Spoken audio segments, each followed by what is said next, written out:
नाशिक महानगरपालिकेचे तर आता बिगुल तर वाजलेलेच आहे. उमेदवारांना घरोघरी आता प्रचाराला सुरुवात देखील झाली होती. आता मी नाशिकच्या हुलाराम कॉलनी या ठिकाणी आहे. प्रभाग 12चे चारही उमेदवार आता माझ्या समोर आहेत आणि खरं तर भाऊ 2 टर्म आहे त्यांच्याशी आपण संवाद भाऊ एकंदरीत मतदारांचा तुम्हाला कसा प्रतिसाद मिळत आहे? मतदारांकडनं खूप छान प्रतिसाद मिळतोय. मतदार हे काम करणाऱ्या व्यक्तीच्या मागे उभं राहण्यास ठाम आहे. मतदारांनी यावेळेला विचार केलेला आहे की जो काम करेल त्याच्याच मागे आपल्याला उभं राहायचं आहे. मागच्या काही काळामध्ये जे काही कामं झाली त्याच्या जोरावरती आम्ही मतदान मागत आहोत. जी कामं आम्ही केली त्याचा आत्मविश्वास आमच्यामध्ये आहे आणि त्याच्याच जोरावरती आम्ही मत मागत आहोत. एकं लोकांकडनं खूप छान प्रतिसाद मिळतोय. एकंदरीत सिद्धार्थनगरमध्ये मी स्वतः देखील होतो. मतदारांनी तुम्हाला घरोघरी चांगला प्रतिसाद देखील दिला. नागरिकांनी स्वतः देखील कौतुक केलं आणि त्यांचे प्रश्न तुम्ही सोडवले.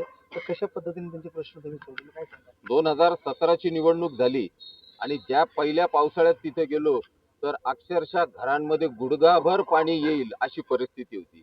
पाणी निचरा होण्यासाठी जागा नव्हती. पीटीसीच्या मागूनच सगळं पाणी पर्क्युलेट होऊन तिथे यायचं. अशा परिस्थितीत ते लोक दिवस काढत होते. दिवे बंद होते. 8-8 वर्ष तिथले दिवे बंद होते. कोणी लक्ष देत नव्हतं. शौचालयांची दुरावस्था झालेली होती. या सर्व गोष्टी आम्ही तातडीने सॉल्व्ह केल्या. नवीन ड्रेनेज पाईपलाईन टाकल्या, स्टॉर्म वॉटर लाईन टाकल्या, डोमेस्टिक ड्रेनही टाकल्या, त्याच्यावरनं कॉन्क्रीट केलं. त्याच्यानंतर आम्ही त्यांचे सर्व दिवे चालू करून दिले, संडासांची दुरुस्ती करून दिली. म्हणजे मूलभूत ज्या सुविधा आणि ज्यांचा जो अधिकार आहे नागरिकांचा तो त्यांच्यापर्यंत पोहोचवण्याचा आम्ही पूर्ण प्रयत्न केला. एकंदरीत मागच्या नगरसेवक इलेक्शनमध्ये मित्र होते, आता प्रतिस्पर्धी झाले. काय भावना आहे आपल्या? नाही बघा, निवडणूक आहे. निवडणूकमध्ये कोणी मित्र आणि कोणी प्रतिस्पर्धी असा नसतो.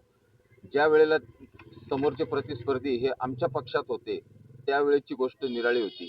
परंतु आज काम आणि नावाच्या मागे लपणारे म्हणजे केंद्र शासनाच्या योजनांच्या मागे लपणारे अशी परिस्थिती झालेली आहे. स्थानिक लेवलवरती जो काम करेल त्यालाच लोक पाठीशी घालतील, त्याच्याच पाठीवरती शाबासकीची थाप देतील याची आम्हाला स्वतःला खात्री आहे. आपल्यावर आता ताई देखील आहे. ताई काय सांगाल? भाऊंबरोबर प्रचाराला फिरताय, कसा मतदारांचा तुम्हाला प्रतिसाद मिळतोय? भाऊंबरोबर प्रचाराला फिरताना खूप मतदारांचा चांगला प्रतिसाद आहे आम्हाला आणि आमचा विजय नक्की. बरं आपल्यावर आता खरं तर ते उद्योजक आहेत. ताई तुम्ही राजकारणात विकासाच्या मुद्द्यावर प्रवेश केलेला राजकारणात पहिल्यांदा उमेदवारी करताय. लोकांच्या घरी आपण देखील जाताय. काय प्रश्न आहे आणि कशा पद्धतीने तुम्हाला अनुभव काय येतोय राजकारणात? आता इथे हे मला माझ्यासाठी सगळे अनुभव नवीन आहे. पण अनुभव म्हणजे सगळ्यांसोबत आता मला जे अनुभव येत आहेत एकाला एक पाठीशी घेत एकाला एक पाठीशी घेत हे नक्की कळतंय की आपल्याला पुढे जाऊन आता काय करायचं आहे. म्हणजे आता माझे उद्दिष्ट एकदम ठाम झालेले आहेत की पुढे आपल्याला काय करायचंय. खूप प्रॉब्लेम्स आहेत लोकांचे, काही काम चांगलेही झालेत, काही वाईटही झालेत, काही झालेलेही नाहीयेत. पण यातनं मी नक्कीच हे कळेल की मला एक मार्ग मिळालाय की माझ्यासाठी की मला आता पुढे काय करायचं. धन्यवाद. आपल्यावर आता हेमलताई पाटील आहेत. नेहमीच आहे तुम्ही जर राजकारणात तुमचा दांडगा अनुभव आहे. पुन्हा तुम्ही आता नगरसेवकाला उभे आहात. तसं तुम्हाला पुन्हा आता त्याच दारी जायचं प्रचाराला. कसा तुम्हाला प्रतिसाद मिळतो? नाही, आम्ही सतत लोकांमध्ये राहणारे असे लोक आहोत. त्यामुळे सतत नागरिकांचा संपर्क असतो, त्यांचं प्रेम असतं आणि एक परिवार या भावनेतून आम्ही लोकांसाठी काम करतो आणि त्याच भावनेतून आता आम्ही लोकांच्या समोर जातोय. लोकांच्या छोट्या मोठ्या समस्या गेले 5 वर्षापासून प्रशासकीय राजवट आहे. तरी सुद्धा आम्ही सतत लोकांच्या संपर्कात आहोत आणि काम करणं हीच आमची भूमिका आहे. भाजप 100+चा नारा देते. आपल्या समोर आता भाजपच आहे प्रतिस्पर्धी म्हणून काय सांगा?